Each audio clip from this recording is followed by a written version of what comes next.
ini kita menyadarkan diri kita. Terlebih lagi yang berceramah, jangan kau hanya sampai menyampaikan ayat saja. Hai Abdul Samad, apakah kau yang bicara itu hatimu sudah hidup?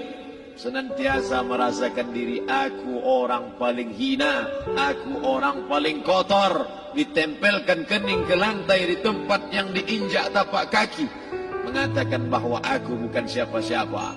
Ketika engkau merasa dirimu tinggi di atas, kau bukan apa-apa, karena yang paling tinggi di badanmu pun kau tempelkan.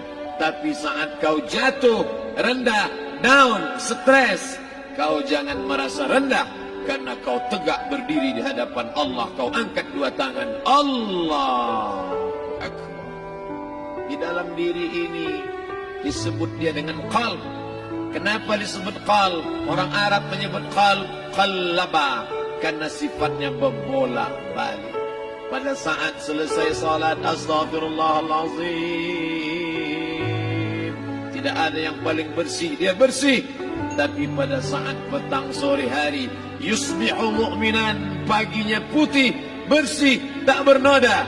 Wa yumsi kafiran, petangnya hitam.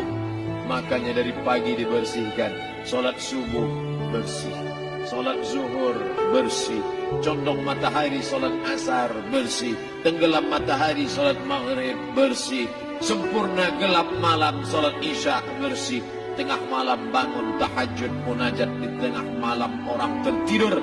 Wa tusalli bil laili wan nasu niyam, engkau tegak di waktu malam di saat orang semua sedang tenggelam dalam lelap tidur panjang, tapi engkau menangis meratap mengenang dosa begitu banyak. Sab'atun yudhilluhumullah, di antara 7 yang mendapatkan naungan Allah. Yauma la dhilla illa dhilluh, hari itu tak ada naungan kecuali naungan Allah. Di antara yang mendapatkan naungan itu adalah rajulun zakarallah, orang yang berzikir, munajat, muhasabah diri di tengah malam, sunyi, sepi, fafadat ainahu, menetes air matanya. Berapa banyak sudah harta dititipkan Allah, satu pun tak dipakai. Umur diberikan Allah 40, 60, 70. Berapa yang kupakai untuk menolong agama Allah? Berapa yang kupakai untuk mengingat Allah? Mata, tangan, telinga, kaki akan diminta tanggung jawab di hadapan Allah. Al-yawma nakhtimu ala afwahihim, mulut terkunci. Wa tukallimuna aydihim, tangan akan bicara. Wa tashhadu arjuluhum, kaki akan bersaksi di hadapan Allah. Siapa yang bisa menolong waktu itu? Kalau pernah tangan ini saat punya kekuasaan, satu coretan tanda tangan bisa mempermudah urusan masjid. Sebutir kekuasaan yang dititipkan Allah bisa dipakai menolong agama Allah. Itulah yang akan menolong di hadapan Allah. Tanah, rumah, kendaraan, semua akan tinggal menjadi harta warisan. Lalu yang kita bawa mati apa? Dulu dibangga-banggakan, dihormati, dimuliakan. Yang kami muliakan Al-Mukarram, Al-Ustadz. Tapi pada saat tiba masanya, yang kita bawa tak lain tak bukan innallaha la yanzuru ila ajsamikum. Allah tak menengok badan, fisik, bentuk tubuh, baju. Ini sampulnya saja. Wala ila suwarikum, Allah tak menengok rupa, wajah. Walakin yanzuru ila qulub, hati kamu yang bersih itulah yang kau bawa menghadap Allah Subhanahu wa taala. Yauma la yanfa'u malun, harta tak berguna. Wala banun, anak tak bisa menolong. Harta tak berguna, anak tak mampu menolong. Illa man atallah, kecuali orang yang datang menghadap Allah biqalbin salim, dengan hati yang bersih, hati yang tulus, hati yang memercikkan cahaya iman, hati yang bersih dari hasad, busuk hati, sum'ah, riya, takabbur. Itulah yang menolong di hadapan Allah Subhanahu wa taala. Apa kata Allah? Kalla bal rana, ada satu titik hitam, ala qulubihim, ada satu titik hitam di dalam hati mereka. Ketika satu titik dibiarkan berubah menjadi 2 titik, 2 titik dibiarkan berubah menjadi 3 titik, 5 titik, 10, 100 ribu, maka dia pun menjadi hitam semuanya. Ketika hati sudah hitam, maka itulah azab di atas azab. Khatamallahu ala qulubihim. Setelah hati menghitam, terkunci, menular ke telinga. Wa ala sam'ihim. Setelah telinga, wa ala absarihim ghishawah. Padahal 3 itu nanti akan ditanya di hadapan Allah. Inna sam'a wal basar wal fuad. Coba lihat, ketika akan ditanya, yang ditanya 3, tapi diawali dari telinga. Inna sam'a wal basar wal fuad. Telinga, mata, hati. Tapi ketika terkunci, yang duluan dikunci hati. Khatamallahu ala qulubihim wa ala sam'ihim wa ala absarihim. Kalau hati sudah terkunci, telinga tersumbat, mata tertutup. Summum bukmun umyum. Summum bukmun umyum. Pekak, tuli, bisu, apapun tak lagi masuk ke telinga.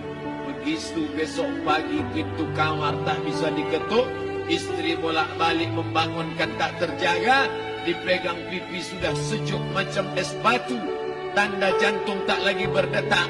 Disitulah kita baru sadar. Apa kata Imam Ali radhiyallahu anhu? An-nasu niyam. Semua manusia waktu hidup itu tidur. Bapak tidur, ibu tidur, saya tidur. Semua orang waktu hidup itu tidur. Falamma matu. Ketika dia mati, disitulah dia baru terjaga dari tidur panjang.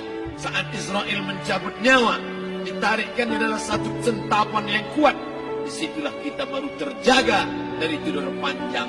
Betapa aku meninggalkan salat, betapa aku tak berzakat, betapa dulu kekuasaan.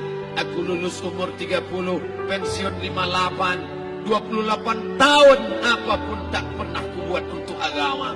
Sibuk membesarkan anak, sibuk mengurus warisan. Anak pun tak ingat dengan kita, karena kita lupa menanamkan pendidikan agama di dalam otak kepalanya. Andai dulu pernah dia dibawa ke masjid, takkan dia lupa mendoakan selesai sholat. Rabbil firli wali walidayya warhamhuma kama rabbayani saghira. Harta yang banyak tak sempat menolong agama Allah. Anak tunggal semata wayang tak sempat dididik agama. Istri meninggalkan dalam keadaan stres susah hatinya karena dia tak diajarkan sabar menerima ridha ketetapan takdir Allah. Dan paling celaka, tak pernah anggota tubuh ini dipakai untuk berzikir, muhasabah, mengingat Allah. Tak pernah mata dipakai menengok Quran, kitab suci Allah. Tak pernah dipakai hati merenung sejenak. Apa yang akan kubawa mati menghadap Allah subhanahu wa ta'ala. Dari dalam tanah, naik ke atas tanah, ngurus tanah, ngurus tanah, ngurus tanah, masuk ke dalam tanah. Abdul Somad dari dalam tanah, naik ke atas tanah, ceramah, ceramah, ceramah, ceramah, ceramah, masuk balik ke dalam tanah. Yang kau bawa apa? Baju koko tinggal, peci tinggal, pakaian kehormatan tinggal. Yang kau bawa kain tidak berjahit, disobek, kerak. Itu yang akan menyampul kulitmu yang selama ini kau dimandikan, dibersihkan oleh ibumu dulu 60 tahun yang lalu. Sampai masanya kau lupa kapan kau dimandikan dulu. Sekarang ruh melihat, disebut dia ruh karena dia raha ya ruhu ruh, seperti aroma semerbak yang datang pergi hinggap. Ruh sampai masanya dia datang masuk ke dalam jasad. Ruh sampai masanya dia pergi meninggalkan jasad. Malam ini dimuliakan Al-Mukarram Haji Abdul Somad LCMA. Kenapa Abdul Somad ini dimuliakan? Karena ruh hinggap sejenak sebentar, sampai masanya besok pagi dia ruh keluar dari dalam tubuh ini. Anak yang katanya ayahku sayang, istri katanya kaulah abang, sampai masanya mereka tak lagi mau mendekat. Rumah itu saya yang buat, saya yang mengukurnya.